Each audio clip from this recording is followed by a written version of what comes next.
วัสดีครับวันนี้อยู่กับผมธนาคนป่าเขานะครับวันนี้เราเข้าป่านะครับมากับน้องยูทูบเบอร์ใหม่นะครับสวัสดีครับผมจองไกด์ทราเวลนะครับผมฝากติดตามด้วยครับพี่น้องสวัสดีครับครับฝากน้องๆด้วยนะครับ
พอแล้วดูแล้ว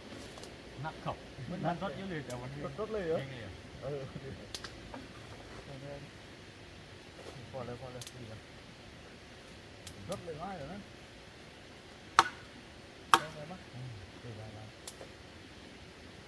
ครับก่อนนะครับถ้าจะต้องถอนบอก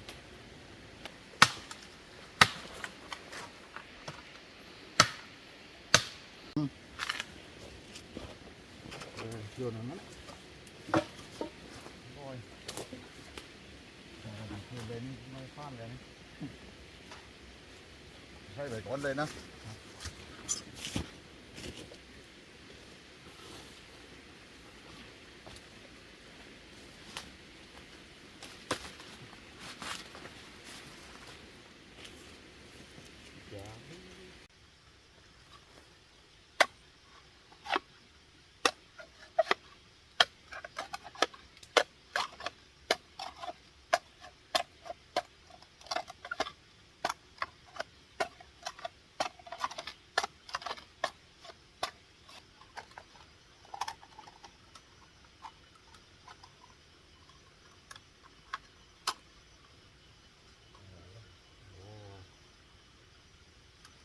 เนี่ยนะเดี๋ยวนะแค่ข้างหน้าถือปักกัน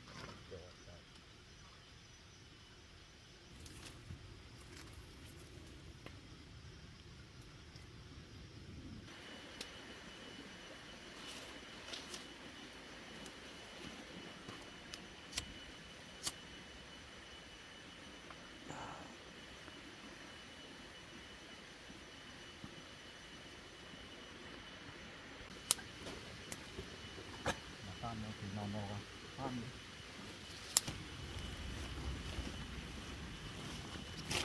เก็บอะไรเก็บวิดีโอไว้มั้งเลยตัดต่อมีลมนะ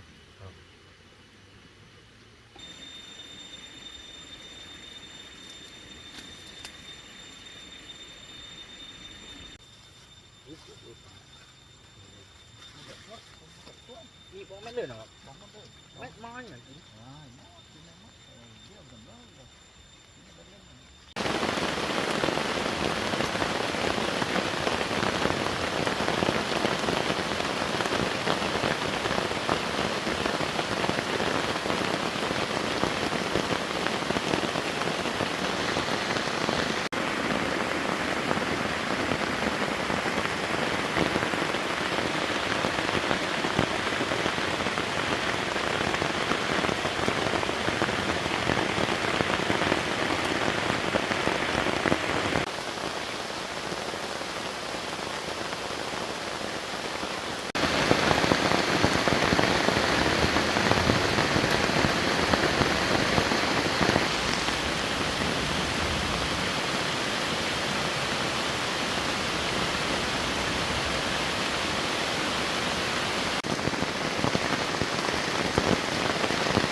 วันนี้ฝนตก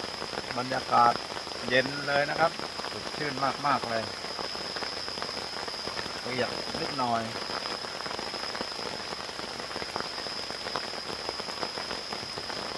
ตอนนี้น้องเขากำลังหุงข้าวอยู่นะครับสักครู่ใกล้จะสุกแล้วนะครับวันนี้เราคิดว่าจะทำเอากุ้งมานะครับจะต้มยำแล้วก็เอาหัวมันมาด้วยนะครับหัวมันเอาไว้หลังกินข้าวเสร็จแล้วก็ย่างหัวมันเล่นๆนะครับก่อนกินเล่นๆก่อนจะนอน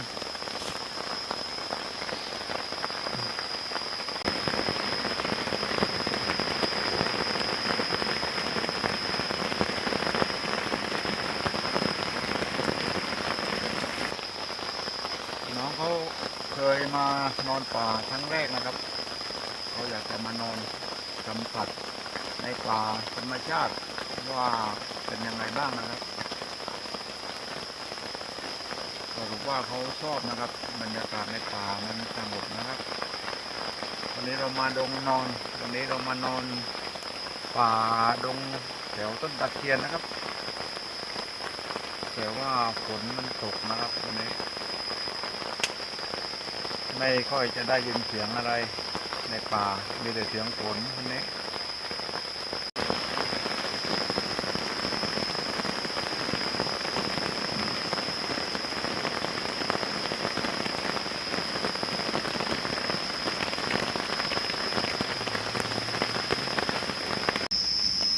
น้ำเดือดแล้วนะครับตอนนี้โอ้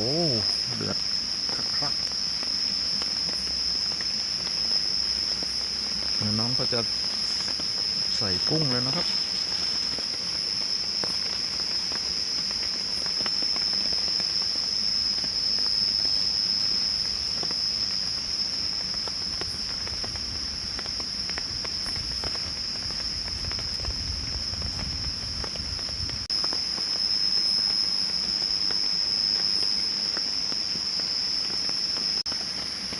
ใส่มะนาวนะครับ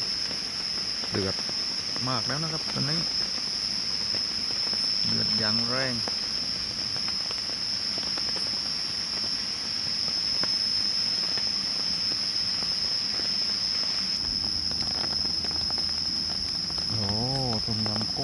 ร้อนจีเลยนะครับอื้อหือกินข้าวครับ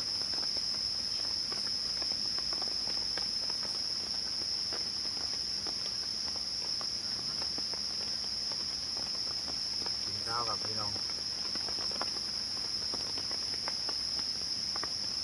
เป็นคนต้มยำกุ้งครับผม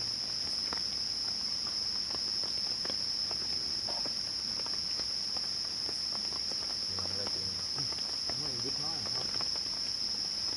วันคนอย่างลงดอกเลยครับ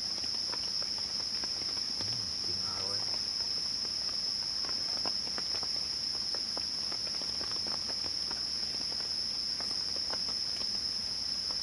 ข้าวมีดิบไหมต่างๆต่างๆดิบเนาะดิบต่างๆ ไม่ใช่วะโอ้โห วันนี้เพื่อนเรามาหาถึงที่เลยครับ ตัวดำแววเลยสวยงามจริงๆตัวนี้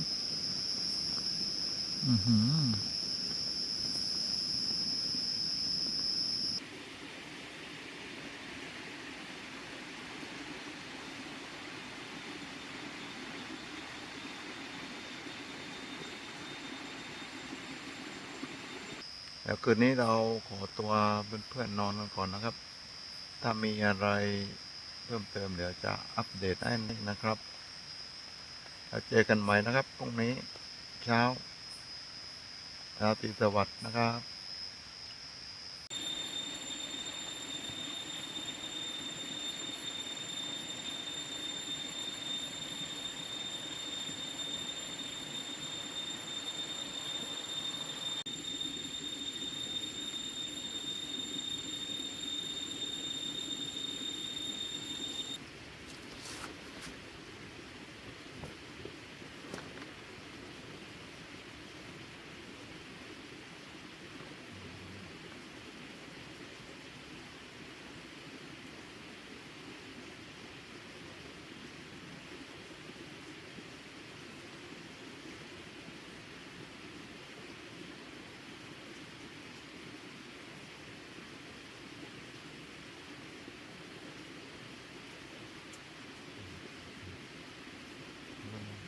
เย็นเลยครับว่ามันเป็นไม้มันระบาด